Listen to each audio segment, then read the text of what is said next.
Bienvenue sur Sud-Ouest Info TV. Merci de nous choisir pour vous informer. C'est une édition spéciale que vous aurez ce midi. Édition spéciale parce que c'est une personnalité non des moindres de ce temps que le monde entier traverse. Le temps du Covid ou de la Covid-19. Appelez ça comme vous le souhaitez. Nous avons décidé de recevoir pour vous, qui nous suivez à l'extérieur du pays, le directeur régional de l'éducation nationale et de l'enseignement technique. Il s'agit de M. Bosson Albert.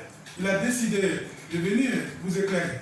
Parce que nous sommes convaincus qu'à l'extérieur, vous n'avez certainement pas beaucoup d'informations de San Pedro, alors qu'il vous faut en avoir. Bonjour, mon et puis merci d'avoir accepté de venir sur notre plateau. Bonjour, monsieur. D'accord, nous sommes très heureux de vous recevoir sur ce plateau. Comment vous vivez cette période de Covid-19? Bien, je pense que, avant même d'arriver à la question, je tiens à dire merci à la télévision en ligne Sud-Ouest pour nous donner cette opportunité de nous adresser à la population au sens large du terme et même à tout le monde entier. Parce que, comme vous venez de dire, ce que nous sommes en train de dire est vu partout dans le monde. Donc je tiens vraiment à vous dire merci. Pour revenir à la question, nous vivons dans une période critique. C'est ça. Critique parce que voilà une maladie. On ne connaît pas l'issue. On ne voit pas le virus, mais on doit combattre ce virus. Donc ça nous crée vraiment beaucoup de difficultés. Mais nous nous basons sur les mesures barrières. C'est ça. C'est ce qu'on nous demande de faire, sur les mesures barrières, pour essayer de canaliser et pour essayer de tout faire pour ne pas que ce virus prenne le monde entier, mais surtout pour ne pas que ce virus prenne la région de San Pedro, notre région, et encore plus pour ne pas que ce virus arrive dans les écoles. Donc nous sommes dans une situation critique. Nous attendons beaucoup d'instructions de nos supérieurs, mais nous également, nous essayons d'inventer. Connaissant les mesures barrières, nous essayons d'inventer pour que ce virus vraiment n'atteigne pas nos écoles. Voilà ce que je peux dire dans un premier temps. D'accord. Alors, la reprise est-elle effective dans votre région? Oui, la reprise est effective. Au niveau du primaire, au niveau du secondaire également, selon les indications que notre tutelle nous a données. À savoir que cette reprise au niveau du primaire se fera selon du CP1 au CM2 et au niveau des lycées et collèges, cette reprise va se faire pour les élèves de 3e et pour les élèves de terminale, c'est-à-dire les élèves en classe d'examen. Ça va se faire. Elle est en train de se faire. D'accord. Depuis le 18, mais les cours se déroulent normalement. Voilà. Dans le lycée, le collège, et puis école primaire, tout se passe bien. Oui, tout se passe vraiment très bien. Monsieur le directeur, est-ce que ce n'est pas un risque que vous prenez? S'il y a un risque, ce n'est pas moi qui prends ce risque. Non, quand je dis vous, vous représentez votre tutelle ici. Parce que vous en avez discuté, par exemple, à une réunion avant de prendre la décision finale. Oui. Est-ce que ce n'est pas un risque que votre ministère prend? Bon, peut-être. Mais le risque, bien souvent, débouche sur un résultat futur. C'est un bon résultat. Et c'est ce que c'est notre objectif. C'est un risque, c'est vrai. Mais il faut courir ce risque pour arriver à un bon résultat. Ah bon? Et c'est ce que nous faisons. Vous courez le risque pour arriver au bon résultat, parce qu'en courant ce risque, nous prenons toutes les mesures. Et les mesures sont là. On n'a qu'à suivre, et puis on va arriver au bon résultat. si on ne court pas, comme vous dites, ce que vous appelez risque là, si on ne court pas ce risque là, mais on va faire quoi? Imaginez-vous, bon, il y a un risque, donc il n'y a pas d'école. Année blanche? Oui, justement, j'allais vous poser la question, qu'est-ce que ça allait coûter si... c'est l'année blanche. C'est l'année blanche, puisqu'on n'a pas terminé l'année scolaire 2010. Mais c'est pas la première fois que ça arrive. Quoi, c'est l'année blanche? Oui, pour sauver des vies. Alors, oui, pour sauver des vies. Nous sommes d'accord pour sauver des vies. Mais ce que nous faisons, et avec ce que nous avons eu comme mesure de barrière, en principe, ça ne devrait pas coûter la vie. En principe, ça ne devrait pas coûter la vie. Donc, nous devons suivre toutes les instructions, toutes les mesures de barrière, et puis il n'y en a rien. Parce qu'on ne voit pas le virus. Oui, justement. Mais on sait ce qu'il faut faire pour ne pas voir ce virus, pour ne pas être atteint. Est-ce que vous pensez qu'avec des tout petits, même ceux du collège qui sont pour la plupart des enfants, hein, est-ce que vous pensez qu'on peut les canaliser quand on sait que les enfants aiment partager, ils aiment être tout le temps ensemble, même si à l'école on leur dit vous ne faites pas ça, vous ne faites pas ceci, mais quand ils sortent de l'école, ils sont ensemble. Il y a ce risque. Bon, le risque. Mais il y a aussi la sensibilisation que nous faisons. Oui. Nous faisons la sensibilisation depuis le portail. Ah bon? Jusqu'à l'intérieur des établissements. Expliquez-nous un peu comment ça se passe. La sensibilisation, c'est quoi? Avant même d'arriver, nous demandons aux enfants d'abord de ne pas se toucher. Oui. Et à l'entrée, il y a le dispositif de lavage de mains. Devant les salles, il y a ce même dispositif, avec gel et tout. Nous, on oblige, bon, on ne peut pas dire à un élève, à un enfant, si tu n'as pas de cache-nez, il ne faut pas partir. Oui. On ne dit pas ça. Mais on le sensibilise. En tout cas, fais tout pour avoir le cache-nez. Il faut demander à tes parents d'avoir le cache-nez. Voilà. Et quand vous allez dans les établissements, le premier jour, il n'y avait pratiquement pas assez d'élèves. Mais aujourd'hui, il y a beaucoup d'élèves parce que quand ces élèves-là sont partis voir à la maison, ils ont dit ah papa, nos amis là, ils ont cache-nez. Et nous on n'en a pas. Il faut tout faire pour nous en procurer. Et c'est ce qui se passe. Actuellement au niveau des établissements, le problème de cache-nez ne se pose pratiquement pas. Parce que les enfants sont sensibilisés dans ce sens. Et puis l'enfant, il sait que c'est sa vie. Le parent également sait qu'il y a un risque. Donc dans ces conditions-là, les choses vont se passer. Oui, les choses vont bien se passer. Ah bon, bien, vous êtes très positif. Hein? Vraiment, je suis positif. Vont bien se passer. Il reste combien de temps pour que l'année scolaire prenne fin? Mais l'année scolaire va prendre fin le 14 août. Ça va jusqu'en août. Oui, ça va jusqu'en août. Voilà. Et la rentrée prochaine pourrait se situer à quelle période? Bon, je ne suis pas le décideur de la rentrée prochaine, mais terminons d'abord cette année scolaire. Vous disiez que c'est le 14 août. D'accord. Donc nous sommes déjà en mai, déjà fin mai, hein. Ça veut dire qu'il y a encore 2 mois. On a 1 mois pour terminer le programme. D'accord. Et on a 1 mois pour faire les examens après le tirage. Voilà, pour aller en vacances. Et pour aller en vacances. Alors, les mesures barrières dont vous parlez, pensez-vous que ces jeunes gens vont tenir pendant 1 mois, 2 mois à ne pas se toucher, à se protéger toujours avec les cache-nez, à se laver les mains? Bon, et puis la suite de la question, est-ce que les dons qui ont été donnés, est-ce que vous en avez reçu? Oui, nous avons eu les dons.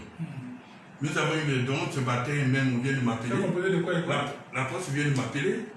La Poste, parce que c'est le partenaire qui véhicule les dons à notre niveau. D'accord. Donc la Poste vient de m'appeler et m'a demandé de dire aux chefs d'établissement de venir prendre leurs dons. Je viens de donner l'information à tous les chefs d'établissement. D'accord. Donc, c'est une bonne nouvelle, hein? Oui, je vais donner l'information à tous les chefs d'établissement.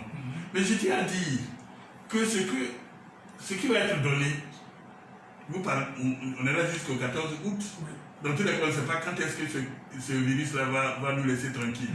Donc, je ne peux pas dire que ce qu'on va nous donner, ça va couvrir les 2 mois qui restent, les 2 ou 3 mois qui restent.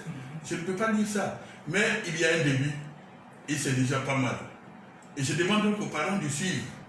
C'est-à-dire que ce sont vos enfants. Leur vie coûte cher à eux-mêmes, mais à vous, parents. Donc, à côté de ce que l'État va faire, on demande aux parents vraiment de suivre. C'est juste un geste de départ. Mais on demande aux parents de terminer. C'est tout simplement ce qu'on demande. Il y a, peut-être que ce n'est pas le chiffre juste, mais il y a peut-être plus de 6 millions d'élèves. Voilà. C'est vrai, l'État... Avec quels moyens ces parents vont terminer quand on sait que la plupart des parents sont restés 2 mois sans activité véritable, on était plus ou moins tous confinés. Bon, on parle d'aide, les aides ne sont pas encore arrivées au niveau de San Pedro, en dehors de ce que vous venez de nous donner comme information. Et ça veut dire que c'est un engrenage. Je fais une proposition aux parents. D'accord. Il y a les cache-nez qui sont lavables, qu'on peut laver et qui existent. Nous les connaissons. Ils peuvent utiliser maximum 3 cache-nez pour un enfant. À l'enfant ou bien aux parents de laver ou bien de faire laver. Oui, et ces 3 cache-nez vont suffire pour les 2 mois. Voilà une proposition, pour terminer les 2 mois. Voilà une proposition que je fais, proposition simple. Parce que nous sommes en train d'expérimenter et ça passe. Et nos couturiers ont du talent. Ils ont pu nous confectionner ces cache-nez-là. Et qui sont partout.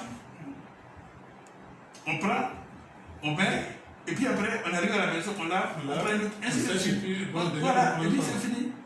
On peut utiliser de l'alcool pour pulvériser, pour éventuellement s'il y a des virus, pour que ces virus-là partent. Et puis c'est fini, on l'utilise. Ça, c'est une proposition concrète que je suis en train de faire. Il faut qu'on passe par là.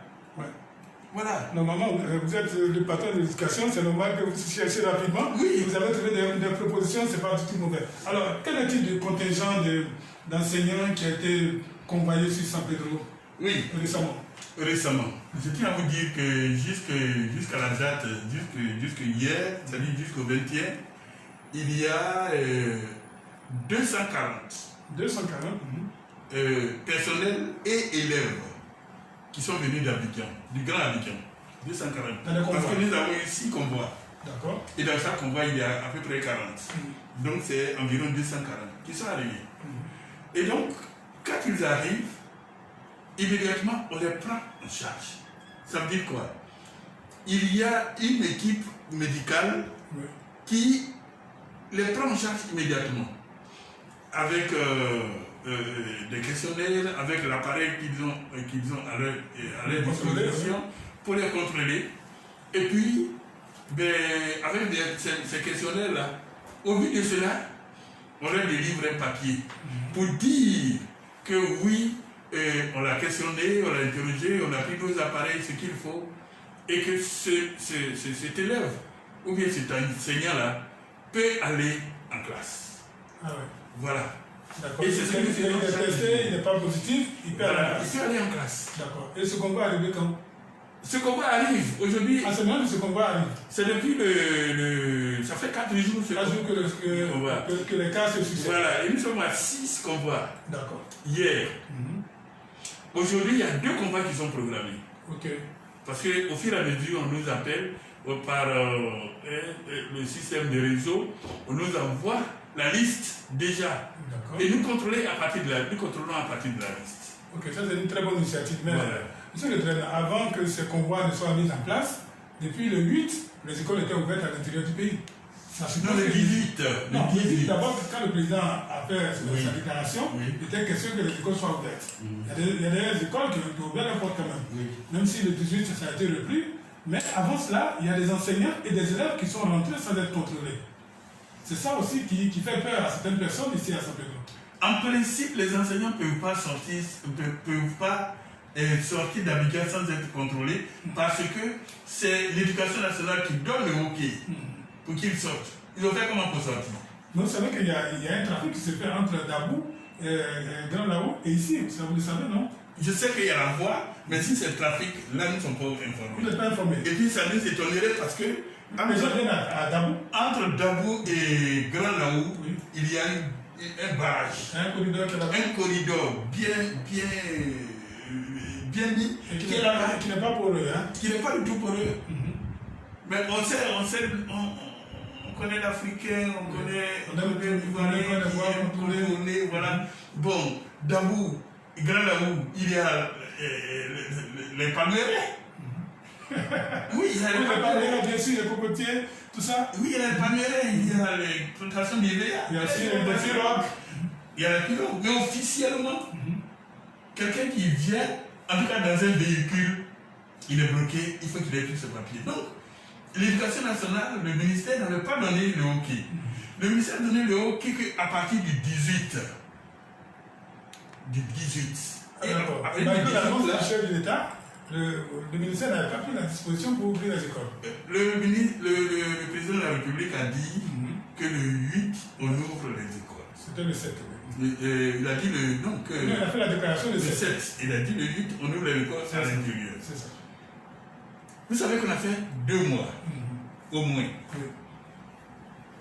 Tous les établissements sont devenus de la broussaille. Oui. Donc on a pris une semaine pour rendre l'environnement viable. D'accord. Une semaine pour remonter les emplois du temps. Ok. Parce que au niveau des emplois du temps, comme il y a de nouvelles mesures, il fallait refaire les emplois du temps. Et donc on a pris cette semaine-là pour faire ce travail et le 18 on a commencé véritablement. Et le 18 effectivement nous avons commencé. Et depuis le 18 nous travaillons. Les dispositions sanitaires. Tout marche bien. Voilà. Au niveau local, nous avons déjà eu des rencontres avec les chefs d'établissement et nous avons trouvé des moyens.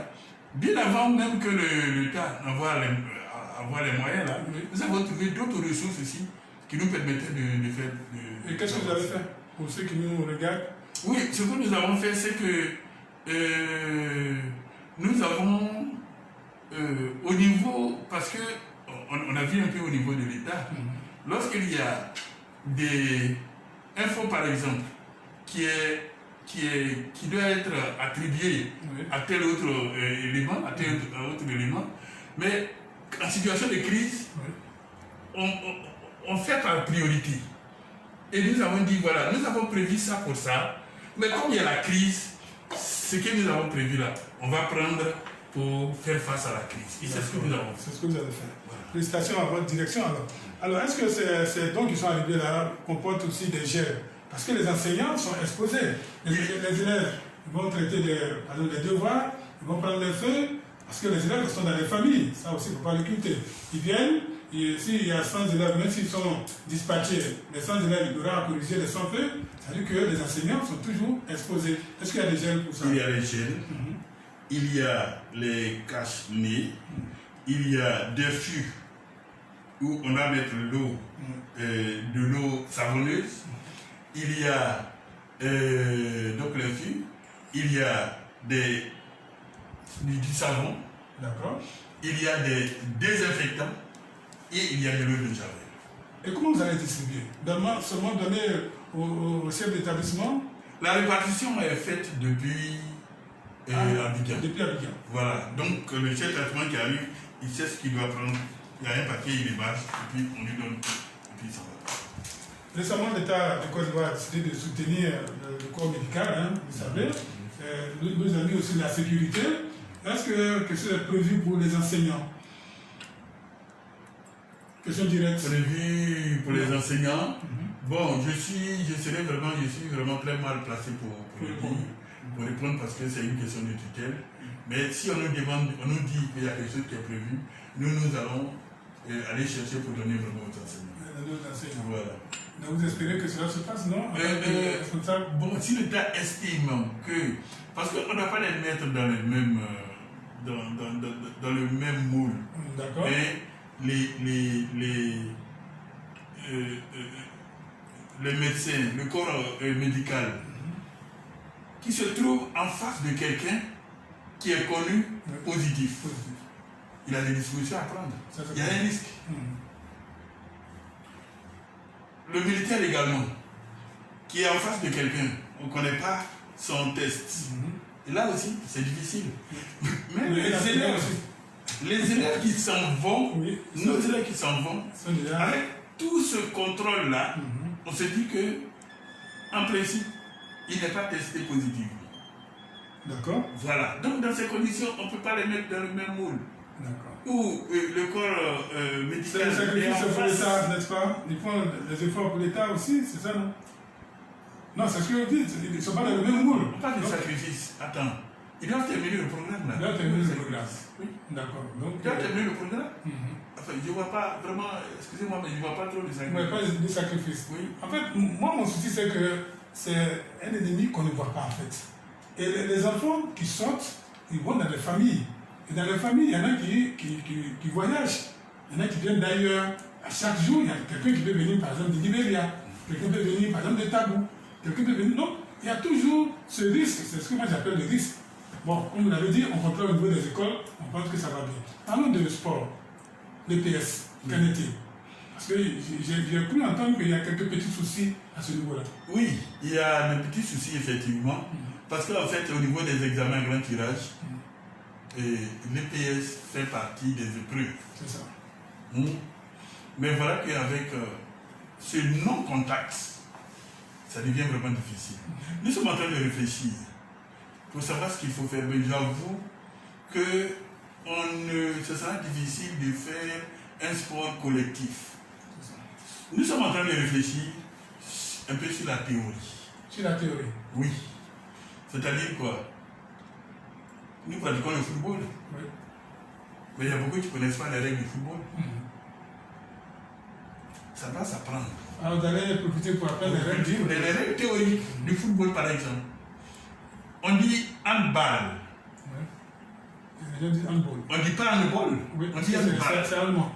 Ah, vous me dites que c'est allemand. Oui. Mais est-ce que les élèves savent que c'est allemand? Pas du tout. Voilà, c'est des connaissances peut-être historiques. Le rugby, c'est venu d'où? Le rugby, c'est anglais. Bon, le football aussi, Oui, c'est anglais. C'est anglais aussi. Mais est-ce que nos enfants connaissent? Ils pratiquent bien le football, ils ne savent pas d'où ça vient. Donc, actuellement, situation oblige, voilà, situation oblige. Nous sommes obligés de voir au niveau théorique ce que nous pouvons les servir. Alors, si on demande aux salles de fitness de ne plus faire, si on demande au dojo d'arrêter, pourquoi ne pas, dans votre programme, cette année uniquement, laisser tomber le côté éducation physique? Physique, contact, physique. On doit minimiser ça. Mais éducation physique avec des théories qu'on doit connaître, c'est important selon vous? C'est important.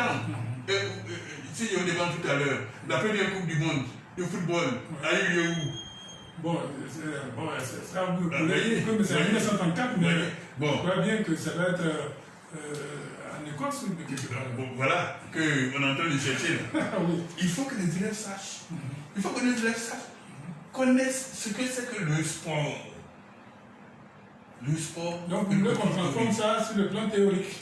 Ça se faisait sur le plan théorique et sur le plan physique. Ça se faisait. Mais on donnait beaucoup plus d'importance au plan physique que théorique. Maintenant que la situation ne nous permet pas de connaître le côté physique, alors on ne va pas les laisser comme ça. Il faut les envoyer d'un côté théorique. Voilà, beaucoup plus Parce que si on se soustrait, ce serait trop préjudiciable pour les enfants? Oui, pour les enfants. Parce que ça fait partie de leur cursus. Donc on ne peut pas vraiment leur dire, bon, ne faites pas, non, c'est pas possible. Donc à l'entrée en sixième, on va leur poser des questions. Oui, par exemple, on va leur poser des questions. Et la dimension d'un terrain de handball, c'est combien? La hauteur des poteaux de volleyball, c'est combien? Voilà. Des questions comme ça. Des questions comme ça. Ils peuvent écrire. Ils peuvent écrire. Vous tenez beaucoup à l'éducation physique, hein? Oui, je tiens beaucoup à l'éducation physique. Parce que ça fait partie intégrante des disciplines qu'on enseigne. Mais bon, quelque part, c'est parce que moi-même je suis sportif. Ah, voilà, je comprends, vous êtes sportif, donc vous ne voulez pas qu'on connaisse ça. Voilà, donc je ne peux pas. Alors que ce n'est que coefficient 1, je crois bien. Ce n'est pas, vous ne dites pas, ce n'est que coefficient 1. Au premier cycle, tous les coefficients sont 1. Ah, d'accord. Donc en maths comme en français et en EPS, musique et tout est 1. Ah, donc c'est important. Tu peux avoir 5 en mathématiques et puis avoir 15 en EPS. Et puis tu n'as pas de problème que la moyenne tu vas en classe. D'accord. Et puis on ne doit pas minimiser le sport. c'est le sport actuellement, disons, qui regroupe le plus de personnes actuellement. Vous voyez, pendant cette période de pandémie, là, on sent la vie monotone. Oui. Parce qu'il n'y a pas de sport. Oui, justement. On a interdit même de la partie du sport dans les quartiers. Et puis bon, du coup, moi, on m'appelait la semaine dernière pour dire qu'il y avait des jeunes qui se préparaient à faire le PS. Mais attends, qu'est-ce qui ne va pas? On ne va pas passer le message pour ne pas faire du sport dans les quartiers et puis laisser les enfants aller faire le PS. La vie est devenue monotone. Donc, il faut rendre cette vie-là plus ambiante. D'accord. Voilà. Et c'est pourquoi, vraiment, nous tenons à ce que le sport, si ça ne se pratique pas physiquement, mais qu'on ait beaucoup de connaissances au niveau du sport. Je voulais rappeler à tous nos internautes que nous sommes en compagnie de M. Bosson Albert. Il est le directeur régional de l'éducation nationale et de l'enseignement technique. Et avec lui, on parle d'éducation depuis une vingtaine de minutes. Alors, on va parler d'académie maintenant, monsieur le directeur. Oui, pensez-vous que le frein qu'on a tiré tout à l'heure, c'est-à-dire pendant ces 2 mois, et la reprise là, ça ne va pas jouer sur les résultats de fin d'année?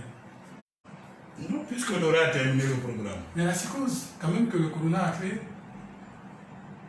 Oui, c'est vrai, mais cette psychose-là, ben, on a cherché à la surmonter. Ah oui, à cet âge-là, les enfants de 6 ans, 4 ans, 5 ans, pour certains... Les enfants là, ils sont prêts. Ah bon? Ils sont prêts à aller à l'école. Aller à l'école, oui, mais... Oui, à l'école et à étudier. À étudier. Ah bon? Nous, les adultes, on crée beaucoup plus cette maladie par rapport aux enfants. Ah oui? Oui. Parce qu'il suffit de les laisser d'une petite inattention, ils vont aller se regrouper pour jouer. Ouais. Parce que ça ne dit rien. La psychose, ils ont surmonté ça. C'est nous, on cherche des voies et moyens. Les enfants là, ils n'ont pas de problème. Il n'y a pas un enfant aujourd'hui qui va s'asseoir et puis qui va réfléchir à est-ce que la pandémie, ça peut me permettre d'étudier. Non. Au contraire, est-ce que cette pandémie-là même ne doit pas quitter pour que moi je travaille, pour que je passe en classe supérieure? Et quand on a posé, quand le problème était posé, triste. Ouais. On dit que notre année, on aura une année blanche. Oui. Ils étaient les plus tristes. Parce que là, il n'avait plus l'occasion de se retrouver entre amis, il y a ça aussi. Bon, oui, il y a ça, mais ils étaient tristes parce que tout passé près de 6 mois, et puis on va reprendre pour eux, vraiment, c'est inadmissible. Donc, ils sont prêts. Non, c'est pour eux. Beaucoup plus, que vous avez tout fait pour que voilà. l'année se Beaucoup plus. Beaucoup plus. Vraiment dans une large mesure. Bon, dans une moindre mesure, les parents aussi qui ont dépensé. Beaucoup. Qui ont beaucoup dépensé. Ça nous a fait saigner quand même. Voilà. Donc, on n'a pas laissé tout ça là. Et vraiment, je loue l'attitude du gouvernement, du chef de monsieur le président de la République, et surtout de notre ministre de tutelle, Mme Kadia Kamara, qui, de façon obstinée, en tout cas, c'est le mot, hein. De façon obstinée, a tout fait pour mettre l'école sur les rails. Okay. En tout cas, je loue sa bravoure. Je le dis honnêtement. Monsieur le Dren, quel est le résultat que vous avez obtenu avec votre téléenseignement pendant le temps où on était confinés? Ben, il y a eu une enquête sur le terrain et on a vu que ceux qui étaient dans les dispositions suivaient. Je veux dire quoi? Il y a des parents qui n'ont pas de radio, qui n'ont pas de télévision. Et là, c'était difficile pour eux. Mais les enfants, pour les parents qui étaient dans de bonnes conditions, eux tous ont suivi. Ils ont pu suivre. Tous ont suivi. Donc, c'est de façon mitigée que tu peux dire quelque chose. Ceux qui n'ont pas pu suivre, ils n'ont pas suivi parce qu'ils n'avaient pas les moyens. C'est un fait. Ils n'étaient pas dans les conditions aussi. Ils n'étaient pas dans les conditions. Qui conditions. étaient au campement, tout ça. Voilà. Mais ceux qui étaient dans les conditions, vraiment, ont suivi. Alors, comment ceux-là vont passer les mêmes examens que les autres? Mais c'est pourquoi on a ouvert l'école. Mais ceux qui ont suivi auront plus d'avantages que ceux qui n'ont pas pu suivre. Parce qu'ils ont eu légèrement. Mais les enseignants ont tout repris. Ah, ils ont tout repris? Ils ont tout repris. Ah bon? Comme si tu n'as pas suivi, mais ils ont tout repris parce qu'on a vu qu'il y a des gens qui n'ont pas suivi. Donc ils ne peuvent pas s'arrêter au stade ou au stade du programme de la télévision pour continuer. Ils ont tout repris. et ils sont en train de faire... Je vous informe que les enseignants étaient à 80% de la fin du programme, de leur programme. Ah bon? Oui. Donc un mois, on vient de leur donner un mois là, c'est largement suffisant. C'est largement suffisant et ils vont terminer le programme. Alors qu'il y a un besoin d'enseignants, et vous avez réparti les classes en 15, et bon, les mêmes enseignants là qui vont faire le tour de ces classes que vous avez créées encore. Voilà un peu comment ça se passe. L'enseignant qui prend les classes d'examen, il prend également les classes intermédiaires. D'accord. Et les classes intermédiaires ne vont pas court. Donc voyez bien qu'au niveau de son quantum horaire, il y a ces heures qu'il devrait dispenser dans les classes intermédiaires qu'on utilise. Et c'est ça qui fait que si on divise la classe en 2 et même en 3, l'enseignant, ça lui dit rien parce qu'il ne rentre plus dans ses 18 heures, il ne rentre plus dans ses 21 heures. Vous ne pensez pas que là, il y a un sacrifice quand même à faire? Parce que à l'intérieur, par exemple dans les villages, il n'y a pas assez d'enseignants. Vous savez très bien que dans les écoles où il y a un enseignant pour 2 classes, vous le savez très bien. Maintenant, ces classes vont être subdivisées en plusieurs classes, ça va être encore plus... Mais quand on subdivise, quand on fait des groupes, en même temps, il y a des jours, et le premier jour, quand il y a un groupe qui s'en va, le deuxième jour, l'autre groupe arrive et le premier groupe ne va pas. Donc, dans tous les cas, au niveau du primaire, les mêmes heures que l'enseignant prend au cours de l'année scolaire, c'est exactement les mêmes heures qu'il utilise pour pouvoir faire ces 2 groupes. D'accord. En tout cas, c'est avec beaucoup de plaisir qu'on vous a reçu sur ce plateau, monsieur le Dren. Dernière question pour terminer. Est-ce que ce téléenseignement ne vous a pas encore donné des idées de remettre encore en place l'enseignement télévisuel qu'on a connu dans les années 70? Non, on va plus loin. Ce n'est pas l'enseignement télévisuel que nous voulons maintenant. Nous voulons faire de la visioconférence. Visioconférence, oui. C'est-à-dire que là, je suis là avec vous. Je peux m'adresser à tous les chefs de structure de ma région à partir de la visioconférence. On peut communiquer en restant sur place. Bon, voilà ce que j'ai retenu. Parce que nous avons à plusieurs reprises fait des réunions avec le cabinet sans aller à Abidjan. Étant ici. Et vraiment, ça m'a plu. Donc actuellement, au niveau de la région, j'ai demandé à mon informaticien, il est en train de mettre un applicatif en place pour que d'ici, je puisse m'adresser à tous mes chefs de structure qui sont dans la région. Il y en a qui sont à 200 km, qui sont dans la région sans venir me voir, sans me déplacer, sans se déplacer. C'est ce qui m'apprend, c'est ce que je retiens dans ça. D'accord. C'est ce qui est positif dans cette histoire de coronavirus. C'est ce qui est vraiment positif. En tout cas, c'est ce même travail que nous avons essayé de faire à travers cette émission, pour passer le message à tous nos frères et sœurs qui sont dissimulés un peu partout dans le monde. J'espère que c'est avec beaucoup de joie que vous avez reçu toutes les informations qui vous ont été données. Oui, je vous donne maintenant l'occasion de conclure. Voilà, conclure en disant que, en tout cas, le corona est en train de nous fatiguer, mais nous également, nous avons trouvé des ressources nécessaires pour pouvoir le combattre, pas sur le plan sanitaire, mais sur le plan des réflexions, nous avons pu trouver des solutions. Par ailleurs, nous avons le Grand Abidjan, nos personnels du Grand Abidjan élèves, on fait des combats pour venir. Mais depuis ce matin, nous sommes en train d'organiser également des convois de l'intérieur à Abidjan.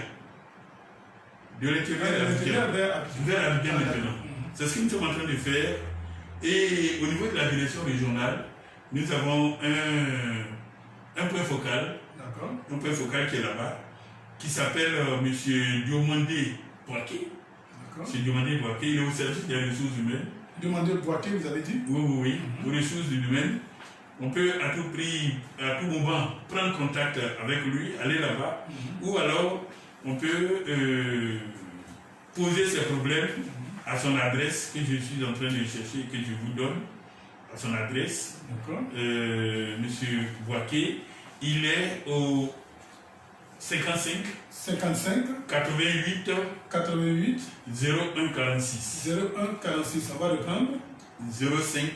Vous avez dit 55. Ah, pardon. 05. Ah, ok. 05. Excusez-moi. 05 Ouais. 88 88 01 46. 01 46. 05 88 01 46 Oui. ou 07 07 81 81 43 43 46. 46. 07 81 43 46. Monsieur Diomandi Boaké, qui est au service des ressources humaines à la direction régionale de l'éducation nationale de San Pedro. Il est là pour vous accueillir. Vous pouvez également l'appeler par ce numéro-là et il va demander quelques renseignements parce qu'il y a des colonnes, des casiers, des lignes à remplir. Il va donc les remplir. Et puis, une fois que c'est fini, les noms, on envoie à monsieur le préfet de région qui délivre un laissez-passer et les convois qui arrivent en retournant à Boaké, on met ceux-là dans le car en même temps et puis ils vont en Boaké. En ce cas, sécurisé. Un car sécurisé. D'accord. Merci beaucoup, monsieur le dernier. On a pris un peu de votre temps parce que c'était vraiment important pour la population de San Pedro et puis pour tous ceux qui nous suivent depuis l'extérieur. Je rappelle que nous recevions sur ce plateau du Sud-Ouest M. Bosson Albert, il est le directeur régional de l'enseignement, de l'éducation nationale et de l'enseignement technique. Il était sur notre plateau pour éclairer un peu notre lanterne. Merci de nous rester fidèles. Tout à l'heure, vous aurez le jeu Enigma pour repartir avec des lots et surtout la carte UBA qui vous permettra d'avoir votre compte personnel. Je rappelle que la réalisation de cette émission a été faite par Tonton Jacques. Merci à Kwaku, Déborah qui nous a soutenus également. Bienvenue sur Sud-Ouest Info et à très bientôt. Mais ne partez pas.